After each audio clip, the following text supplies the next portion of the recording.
جاوید منزل۔ پاکستان سے آئے مجھے کچھ روز ہی گزرے ہیں، آپ کے بھی دل بس وہاں ہی بسا ہوا ہے۔ آج پہلی دفعہ اپنے قلم کا بوجھ ہلکا کرنے کا سوچا تو سب سے پہلے خیال آیا کہ جاوید منزل کے بارے میں کچھ لکھوں۔ گو کہ زندگی میں بارہا جاوید منزل کے سامنے سے گزر ہوا، مگر اب کی بار پہلی دفعہ اس کو اندر سے دیکھنے کا موقع ملا۔ جاوید منزل علامہ اقبال کی آخری رہائش گاہ ہے۔ آپ نے اپنی زندگی کے آخری 3 سال اسی مکان میں گزارے اور یہاں ہی آپ 21 اپریل 1938 کو اپنے خالق حقیقی سے جا ملے۔ اِنَّ لِلَّهِ وَإِنَّا إِلَيْهِ راجعون۔ لاہور شہر میں جون کی گرمی عروج پہ تھی۔ ناشتے سے فارغ ہو کے ہم نے جاوید منزل جانے کا پروگرام بنایا۔ تیار ہونے کے بعد جاوید منزل کے لیے روانہ ہوئے اور چند ہی لمحوں کے بعد خود کو اس عظیم الشان عمارت کے سامنے پایا۔ وہاں پہنچ کے ایک عجب سی انسیت محسوس ہوئی۔ جاوید منزل کو علامہ اقبال میوزیم کے نام سے بھی جانا جاتا ہے۔ جاوید منزل کی اراضی 1934 میں 25,025 روپے سکہ رائج الوقت میں خریدی گئی، جس کا رقبہ 7 کنال ہے۔ تعمیر پر لگ بھگ 16,000 خرچ ہوئے۔ فرنیچر اور دیگر اشیاء پر مزید 1,000 خرچ ہوئے۔ علامہ نے اس مکان کا نام اپنے بیٹے جاوید اقبال کے نام پر جاوید منزل رکھا۔ اس سے قبل علامہ میکلوڈ روڈ پر مقیم تھے۔ گھر کی عمارت 2 حصوں پر مشتمل تھی۔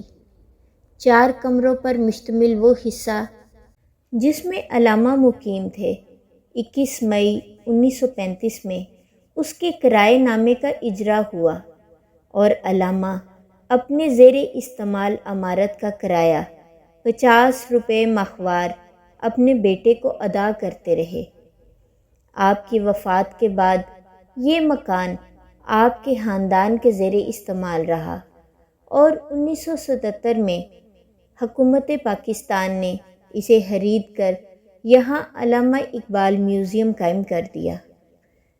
جاوید منزل یا علامہ اقبال میوزیم لاہور، پاکستان میں اس عظیم شاعر کی یادگار ہے۔ یہ یورپی طرز تعمیر کی عمارت ہے۔ حکومت پاکستان نے اس عمارت کو میوزیم بنانے کا فیصلہ اس لیے کیا تاکہ اقبال کے زیر استعمال سامان، ان کے خطوط اور فن پاروں کو محفوظ رکھا جا سکے۔ اس میوزیم کے ذریعے 1977 سے 1938 تک کے تاریخی دور کو محفوظ کیا گیا ہے۔ یہاں پر اقبال کی تصاویر، تخلیقات، سرٹیفکیٹس، ایوارڈز، میڈلز اور تعلیمی ڈگریوں کی نمائش کی گئی ہے۔ یہ ایک قومی یادگار ہے جو ایک عظیم مفکر، شاعر، فلاسفر اور استاد کو خراج عقیدت پیش کرنے کے لیے قائم کیا گیا ہے۔ لاہور میں اقبال مختلف مقامات پر مقیم رہے۔ 1908 سے 1922 تک انارکلی لاہور میں عطار چند کپور بک سیلرز کی دکان کی بالائی منزل میں مقیم رہے۔ میکلوڈ روڈ مکان نمبر 116 میں 1922 سے 1935 تک مقیم رہے۔ قبل ازاں 1900 سے 1905 تک بھاٹی گیٹ کے علاقے میں مقیم تھے، جس کے بارے میں ٹھوس معلومات دستیاب نہیں ہیں۔ اقبال کی میکلوڈ روڈ کی رہائش گاہ کو اقبال اکیڈمی نے کئی سالوں تک اپنے دفاتر کے طور پر استعمال کیا۔ جب اقبال میکلوڈ روڈ پر مقیم تھے تو انہوں نے میو روڈ، موجودہ علامہ اقبال روڈ، گڑھی شوق کے علاقے میں ایک کھلی نیلامی میں 7 کنال رقبہ پر مشتمل اراضی کو خریدا اور مئی 1935 میں اقبال اپنے اس نئے تعمیر شدہ مکان میں شفٹ ہو گئے۔ یہاں پہ اقبال کے لاہور میں مختلف مقامات پہ رہائش کا تذکرہ میں نے اس لیے کیا تاکہ جو لوگ اقبال کے بارے میں دلچسپی رکھتے ہیں ان پہ اپنے عظیم مفکر اور شاعر کی زندگی کا یہ پہلو بھی عیاں ہو۔ 1935 میں جب اقبال یہاں شفٹ ہوئے تو چند روز بعد ہی ان کی اہلیہ سردار بیگم 24 مئی 1935 کو انتقال کر گئیں۔ جاوید منزل میں داخل ہوتے ہی عجب سی انسیت محسوس ہو رہی تھی۔ وہ باغیچہ، دالان، خوابگاہ، نشستگاہ، سب میں اقبال کا ذوق نمایاں تھا۔ میری آنکھیں ان تحریروں کو دیکھ رہی تھی جو اقبال نے اپنے ہاتھوں سے لکھی تھیں۔ وہ جانماز جس پہ اقبال نے مسجد قرطبہ میں نماز ادا کی، وہ کپڑے جن کو اقبال اپنی زندگی میں استعمال کرتے تھے، اقبال کے سادہ مگر خوش لباس ہونے کی علامت تھے۔ ان کے حاصل کردہ ایوارڈ، ان کے خطوط، سب میں سے وہ تاریخی دور جھلک رہا تھا۔ ان کی عاجزی اور مخلوق خدا سے محبت ان کی تحریروں میں نمایاں تھی۔ جیسے اقبال نے اکتوبر 1935 کو ایک وصیت نامہ لکھا: جاوید کو میری عام وصیت یہی ہے کہ وہ دنیا میں شرافت اور خاموشی کے ساتھ اپنی عمر بسر کرے، اپنے رشتہ داروں کے ساتھ خوشگوار تعلقات رکھے۔ میرے بڑے بھائی کی اولاد سب اس سے بڑی ہے، ان کا احترام کرے اور ان کی طرف سے کبھی سختی بھی ہو تو برداشت کرے۔ دیگر رشتہ داروں کو اگر اس سے مدد کی ضرورت ہو اور اس میں ان کی مدد کی توفیق ہو تو کبھی دریغ نہ کرے۔ جو لوگ میرے احباب ہیں ان کا ہمیشہ احترام ملحوظ رکھے اور ان سے اپنے معاملات میں مشورہ کر لیا کرے۔ اقبال نے اپنی زندگی کے آخری 3 سال یہاں ہی گزارے۔ ہمیں بتایا گیا کہ 1936 میں قائد اعظم اور محترمہ فاطمہ جناح اقبال سے ملنے جاوید منزل آئے تھے۔ اس کے علاوہ ہندو رہنما جواہر لال نہرو بھی اقبال سے ملاقات کے لیے یہاں آئے۔ اقبال کی خوابگاہ میں داخل ہوئے تو ایسے لگا جیسے وقت تھم گیا ہو۔ علامہ اقبال کی زندگی کے آخری لمحات میرے ذہن میں گردش کرنے لگے۔ زندہ رد مکمل از جاوید اقبال کی تحریریں میرے ذہن میں گردش کر رہی تھیں۔ جب اقبال کی طبیعت ناساز تھی، وسط مارچ 1938 سے اقبال کی حالت تشویشناک ہوتی چلی گئی۔ ایلوپیتھک دوائیں پسند نہ کرتے تھے اور ان سے کوئی فائدہ بھی نہ ہونا تھا۔ دمے کے دورے پڑتے تھے، شانے اور کمر کا درد بددستور تھا، قلب، گردے، جگر سب معوف ہو چکے تھے، نیند آتی نہ تھی، مسلسل بے خوابی کا عالم طاری تھا، وقت کاٹنا مشکل سے مشکل ہوتا جا رہا تھا۔ پاس بیٹھے لوگوں سے کہتے کہ باتیں کیے جائیں۔ اقبال کے بستر کو دیکھ کے ان کی بے چینی کا خیال آتے ہی میرا دل بھی بے چین ہو گیا۔ ایسے میں میری نظر دیوار پر لٹکے ایک پرانے کیلنڈر پر پڑی جس کی سیاہی وقت کے شب و روز کی تپش سے کچھ ماند پڑ گئی تھی۔ اس پہ 21 اپریل 1938 کی تاریخ تھی جو اقبال کی زندگی کے آخری دن کو ظاہر کر رہی تھی۔ ہمیں بتایا گیا کہ اس دن کے بعد اس کیلنڈر کی تاریخ کو تبدیل نہیں کیا گیا۔ پلنگ کے قریب تھوک دان رکھا تھا۔ اقبال کے آخری ایام میں آپ کو کھانسی کی بہت شکایت تھی۔ بعض دفعہ کھانستے کھانستے غشی کی کیفیت طاری ہو جاتی۔ آپ کے پاؤں متورم تھے اور 19 اپریل کو بلغم میں خون آنے لگا تھا۔ ڈاکٹر جمیت سنگھ اور حکیم محمد حسن کرشی نے آپ کی حالت پر تشویش کا اظہار کیا، تاہم آپ کے حواس بالکل صحیح سلامت تھے اور بظاہر حالت میں کوئی تغیر محسوس نہ ہوتا تھا۔ 19 اپریل 1938 کو اقبال نے غالباً اپنا آخری خط سر راس مسعود کے سیکرٹری ممنون حسن خان کے نام تحریر کیا، جس میں فرمایا کہ دمے کے متواتر دوروں نے انہیں زندگی سے تقریباً مایوس کر دیا ہے، اور یہ کہ آنکھوں کا آپریشن مارچ 1938 کو ہونے والا تھا، مگر دمے کی وجہ سے اسے ستمبر 1938 تک ملتوی کرنا پڑا۔ 20 اپریل 1938 کی صبح کو ان کی طبیعت کچھ سنبھل گئی تھی۔ انہوں نے بمطابق معمول دلیے کے ساتھ چائے کی پیالی پی، میاں محمد شفیع سے اخبار پڑھوا کے سنی، رشید حجام سے شیو بنوائی، دوپہر کے ڈاک میں جنوبی افریقہ کے کسی اخبار کے تراشے موصول ہوئے، جس میں یہ خبر تھی کہ وہاں کے مسلمانوں نے نماز جمعہ کے بعد اقبال، مصطفیٰ کمال اور محمد علی جناح کی صحت اور درازی عمر کے لیے دعا کی ہے۔ کوئی 4:30 بجے کے قریب بیرن فان والتھائم ان سے ملنے آ گئے۔ بیرن فان والتھائم نے جرمنی میں اقبال کے طالب علمی کے زمانے میں ان کے ساتھ وقت گزارا۔ تقریباً دونوں 1.5 گھنٹے تک آپس میں باتیں کرتے رہے۔ اقبال نے انہیں بڑی گرم جوشی کے ساتھ مصافحہ کر کے رخصت کیا۔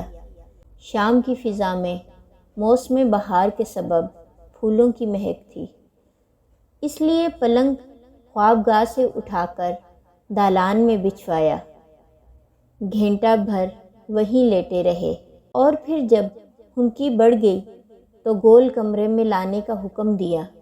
گول کمرے میں 7.5 سالہ منیرہ آپا جان کے ساتھ ان کے پاس آ گئی اور ہنسی مذاق کی باتیں کرنے لگی۔ منیرہ دن میں 3 بار آپ کے کمرے میں جاتی تھی، صبح اسکول جانے سے پہلے، دوپہر میں اسکول سے آنے کے بعد، اور شام کو سونے سے قبل۔ لیکن اس شام وہ ان کے پہلو سے نہیں اٹھ رہی تھی۔ 3 دفعہ آپا جان نے اسے چلنے کو کہا، لیکن وہ نہ مانی۔ اس پر اقبال نے آپا جان کو مسکراتے ہوئے انگریزی میں کہا، اسے اس کی حس آگاہ کر رہی ہے کہ شاید باپ کے ساتھ یہ آخری ملاقات ہے۔ چودھری محمد حسین نے ڈاکٹرز کے بورڈ کی میٹنگ کا انتظام جاوید منزل میں کیا تھا۔ انہوں نے مل کے اقبال کا معائنہ کیا۔ گھر میں ہر کوئی ہراساں تھا، کیونکہ ڈاکٹروں نے کہا تھا اگر رات خیریت سے گزر گئی تو کل سے نیا طریقے علاج شروع کریں گے۔ اقبال سے ڈاکٹروں کی رائے مخفی رکھی گئی تھی، مگر وہ بڑے تیز فہم تھے۔ اپنے احباب کا بکھرا شیرازہ دیکھ کے ان کو یقین ہو گیا تھا کہ ان کی موت کا وقت قریب ہے۔ کچھ روز قبل کسی نے ان کی صحت کے بارے میں تشویش کا اظہار کیا تو فرمایا، میں موت سے نہیں ڈرتا، نشان مرد مومن باتو گویم، چومر آید تبسم بر لبے اوست۔ اس رات وہ ضرورت سے زیادہ حشاش بشاش نظر آ رہے تھے۔ جاوید اقبال رات 9 بجے کے قریب گول کمرے میں داخل ہوئے تو وہ پہچان نہ سکے۔ پوچھا کون ہے؟ جواب دیا جاوید۔ ہنس پڑے، فرمایا جاوید بن کر دکھاؤ تو جانے۔ پھر اپنے قریب بیٹھے ہوئے چودھری محمد حسین سے مخاطب ہو کر فرمایا، چودھری صاحب، اسے جاوید نامہ کے اخیر میں وہ دعا خطاب با جاوید ضرور پڑھوا دیجیے گا۔ اتنے میں علی بخش اندر داخل ہوا تو اسے اپنے پاس بیٹھنے کے لیے کہا۔ علی بخش نے بلند آواز میں رونا شروع کر دیا۔ فرمایا اسے رو لینے دیں، آخر 40 برس کی رفاقت ہے۔ رات 11 بجے کے قریب اقبال کی آنکھ لگ گئی، کوئی گھنٹہ بھر ہی سوئے ہوں گے کہ شانوں میں شدید درد کے باعث جاگ گئے۔ ڈاکٹر عبدالقیوم اور میاں محمد شفیع، جو ان دنوں جاوید منزل میں ہی مقیم تھے، نے خواب آور دوا دینے کی کوشش کی، مگر انہوں نے انکار کر دیا۔ بولے دوا میں افیون کے اجزاء ہیں اور میں بے ہوشی کی حالت میں اپنے مالک سے نہیں ملنا چاہتا۔ علی بخش اور میاں محمد شفیع ان کے کندھے دبانے لگے، لیکن درد میں کمی نہ ہوئی۔ رات 3 بجے ان کی حالت بگڑنے لگی۔ سرود رفت باز آید کہ نہ آید، نسیم از حجاز آید کہ نہ آید، سرآمد روزگار این فقیرے، دیگر دانائے راز آید کہ نہ آید۔ اقبال کے کہنے پہ ان کا پلنگ گول کمرے سے خوابگاہ پہنچا دیا گیا۔ انہوں نے فروٹ سالٹ کا گلاس پیا۔ 5 بجنے والے تھے، فجر کی اذانیں شروع ہو چکی تھیں۔ سب کا خیال تھا کہ فکر کی رات کٹ گئی۔ ڈاکٹر عبدالقیوم اور میاں محمد شفیع نماز فجر کے لیے مسجد روانہ ہو گئے۔ اقبال کے پاس صرف ان کا خادم علی بخش تھا کہ اقبال نے دونوں ہاتھ اپنے دل پہ رکھ لیے۔ علی بخش نے انہیں شانوں سے اپنے بازوؤں میں تھام لیا۔ بولے دل میں شدید درد ہے۔ اس سے قبل کہ علی بخش کچھ کر سکے، انہوں نے اللہ کہا اور ان کا سر ایک طرف ڈھلک گیا، اور 21 اپریل 5:14 پہ صبح کی اذانوں کی گونج میں اقبال نے جان آفریں کے سپرد کر دی۔ انا للہ و انا الیہ راجعون۔ خوابگاہ کی ہر چیز اسی طرح رکھی تھی، گو کہ وقت تھم گیا ہو۔ میں بوجھل دل کے ساتھ اپنے تاثرات لکھنے میں مصروف تھی اور سوچ رہی تھی کہ اقبال کی شخصیت اتنی جامع اور عالمگیر ہے کہ میرے قلم اور میرے الفاظ ان کی تعریف سے قاصر ہیں۔ 21 اپریل 1938 کو ان کا فانی وجود تو اس دنیا سے رخصت ہو گیا، لیکن ان کی روح کی بے تابی اور بے قراری آج بھی سینوں میں شعلہ بن کر جل رہی ہے۔ آپ کی شخصیت ہماری تاریخ میں سنگِ میل کی حیثیت رکھتی ہے۔ ہر دور اقبال کا دور ہے۔ اقبال کا پیغام ہر دور کے مسلمان کے لیے مشعل راہ ہے۔ اللہ سبحانہ و تعالی علامہ اقبال کے درجات کو بلند فرمائے اور ان کی روح پر اپنی خاص رحمت نازل فرمائے، آمین۔ زندگانی تھی تیری مہتاب سے تابندہ تر، خوب تر تھا صبح کے تارے سے بھی تیرا سفر، مثل ایوان سحر مرکد فروزاں ہو تیرا، نور سے معمور یہ خاکی شبستاں ہو تیرا، آسماں تیری لحد پر شبنم افشانی کرے، سبزۂ نو رستہ اس گھر کی نگہبانی کرے۔ جاوید منزل کا یہ دورہ حسب توقع کافی حد تک علمی اور معلوماتی ثابت ہوا۔ وہاں سے نکلتے ہوئے دل کی عجب سی کیفیت تھی، خود پہ حیرت بھی ہو رہی تھی اور افسوس بھی کہ اقبال کے ساتھ گہرا تعلق ہونے کے باوجود میں اپنی زندگی میں پہلی دفعہ یہاں آئی تھی۔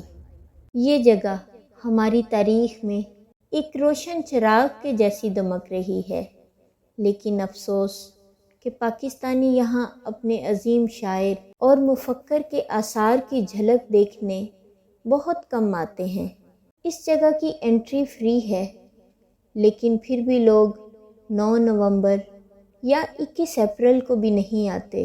اس کی وجہ شعور کی کمی اور حکام کی عدم توجہ بھی ہو سکتی ہے۔ ہمیں جب بھی موقع ملے تو ضرور اپنے اس عظیم لیڈر، مفکر اور شاعر کو خراج تحسین پیش کرنا چاہیے۔ اقبال کی شاہینوں میں فلسفہ اقبال کی تشہیر کے لیے جاوید منزل آج بھی منتظر ہے۔ پاکستان میں قیام کے دوران جہاں میں نے اپنے پیاروں کے ساتھ بہت سی یادیں سمیٹی، وہاں جاوید منزل کا دورہ بھی ایک خوبصورت یاد بن کر میرے دل میں دھڑکتا رہے گا۔ راکم، سمینہ۔